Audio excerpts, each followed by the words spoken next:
What's going on, hybrid shooters? It's Jason Vong. Hopefully you guys had a nice Thanksgiving dinner. Now it's time to shop.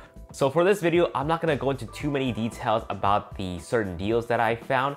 These are some of the stuff that I've personally used that I can highly recommend. Now, before we get this video started, just make sure you keep checking the description box below for updated deals that I've come across that I can highly recommend. Hopefully there are more new deals, I'm not too sure, but these ones I'm about to recommend are pretty damn solid. So in the camera department, I already talked about this in my buying guide for the full frame Sony alpha cameras. You can get a Sony a7 II right now for about $1,000 with a kit lens. That's gonna be a great entry-level full frame camera. Another camera that I can highly recommend would be the A7R II, which is going for about $1,600. It's a massive improvement over the A7 II. If you have a little bit more money to spend, I would say go for the A7R II. Unfortunately, there are no sales for the A7III. It's still a brand new camera. I don't think they'll drop the price down during Black Friday. For the Sony A9, however, it's $1,000 off, and I highly encourage anybody who is a professional who shoots a lot of sports, action, wildlife, events, weddings to really pick up that camera. It's an amazing piece of photography tech that you can pick up for 2018.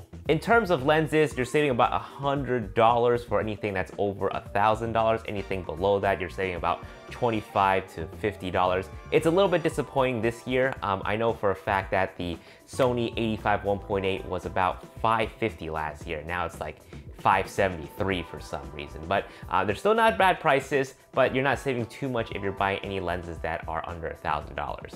All right, let's get into something a little bit more interesting. SD cards. Because everybody needs SD cards. Okay, so if you need your read and write speed to be about 300 megabytes per second, go for the Sony G Cards. The 64 gigabyte card will cost you about $81, and 120 gigabyte cards will cost you about $150. This, in my opinion, is a bit of an overkill, but if you need a super speedy workflow, go for the G series card. Alternatively, you can go for the Sony M series card. These are pretty damn good as well. The read speed is about 260 megabytes per second, and the write speed is about 100 megabytes per second. To most people, this is still gonna be pretty fast for them as well. And you can actually get a pair of these 64 gigabyte cards for about $84. So 2 of these equates to 1 price of the G card. And also pick up a Sony card reader as well. This will help you transfer the photos into your computer much quicker. Oh, and these cards are perfect for 4K video recording as well. But if you're a hobbyist, you don't shoot too many fast-paced action stuff, you don't care too much about fast read speed or write speeds, the SanDisk Extreme cards are pretty damn good as well. I personally use these for about, oh my gosh, almost 3 years now, and they've lasted me. So you can get a 64 gigabyte for about $18 and 128 gigabyte for about $30. Now, I would avoid picking up the Extreme Pro Black cards. These newer versions here apparently have some issues working with the Sony cameras. But these Gold ones here, I haven't heard any issues with compatibility. If anything, if they don't work with your camera, you can always return them. Now, this next deal is pretty damn good if you don't mind having pre-owned items. So you can actually get a Sony RX100 for an additional 20% off. So for the RX105, you can probably pick one up for about $600. For the RX106, you can probably pick one up for about 800 bucks. Again, these are at super limited quantity. They could be gone, but just in case, check up on them. You can save about 20% off these amazing point and shoot cameras.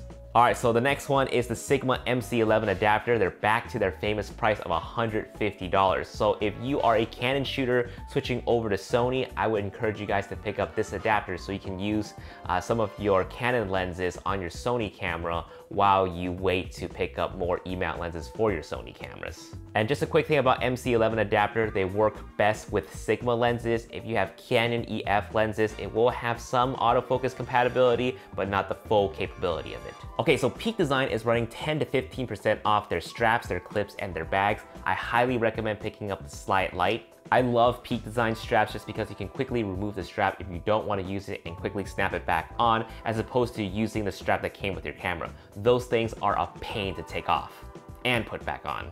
Aside from that, their bags, their backpack, and their sling are going for about 10% off. Next up, stabilizers, and you guys know me, I'm a huge fan of Zhiyun cranes. So they have 3 different gimbals on sale. It seems to be exclusive on B&H. So you can get the Crane 2 for about $550.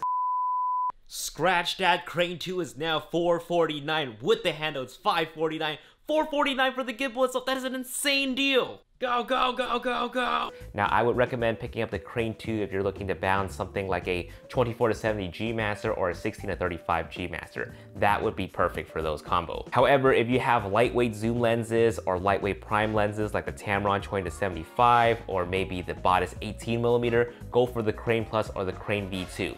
Now, the Crane Plus is $419 and the Crane V2 is $350. I would say if you have the extra cash, splurge on the Crane Plus instead of the V2. The handling on the Crane Plus just works a lot better, but the V2 isn't bad if you're looking to save a little bit of money. Ooh, this one is actually pretty damn good. So this one is a Sony noise canceling headphone, the WH1000XM2. This one is $200 right now. They have the Mark III that's out for $350. I have the original Mark I right here. And these things are fantastic. These rival the Bose QC32 or something like that. I'm not sure what the brand is, but I love using these for whenever I'm traveling or when I'm monitoring audio whenever I'm editing videos. Vivian has been stealing this from me, so it looks like I'm gonna get the Mark II for myself as well. Moving on, the brand new iPad Pro late 2018 have a little bit of saving. You can save about $40 to $50 off the brand new iPads. The 64GB version is going for about $760. This is the Wi-Fi only version. Now, the cool thing about the iPad Pro is that they are now USB-C compatible and our Sony cameras are USB-C compatible. So what I'm imagining is that you can actually transfer the RAW files from your camera to the iPad. Now, I've done this before with the version before this one, but I had to get that SD card dongle reader. And with that, I was able to transfer a few of my RAW files and edit them on Lightroom CC. With this new iPad Pro, hopefully you don't need that dongle. Hopefully it's gonna be a straight USB connection from the camera to the iPad Pro. Now, obviously with the iPad Pro, you probably don't wanna be editing a bajillion photos. This is more for like on the go, you wanna pick out like several of your favorite RAW files to edit on the iPad Pro. And the iPad Pro display is actually pretty flippin' sweet. I'm not sure if I'm personally picking one up myself. I just got rid of my old one, but maybe sometime next year I'll get the iPad Pro. Who knows? But in case you want an iPad Pro now, you can save about 50 bucks on them. Okay, this is something that I used to take advantage of, and this is for new signups. You can save 25% off Adobe Creative Cloud. I personally, myself, am a Creative Cloud user. I use Lightroom, I use Photoshop, I use Premiere Pro, and After Effects. So with this Black Friday deal, if you are a student, you can pay a year's worth of Creative Cloud for $191, almost $15 or $16 a month. Regular price in comparison, you're paying about $20 per month or $240 for the year without the discount. But if you're not a student, with the discount, you could be paying $40 a month or $479 for the year, as opposed to $600 for the year or $53 a month. But seriously though, for $200 a year, if you're a student, it's not a bad deal at all. Go ahead and use my link in the description box below to sign up. And just a quick reminder, keep checking the description box below to see if there's any up-to-date deals that I've come across. Guys, thank you so much for watching. I'll see you guys after the holidays. Peace.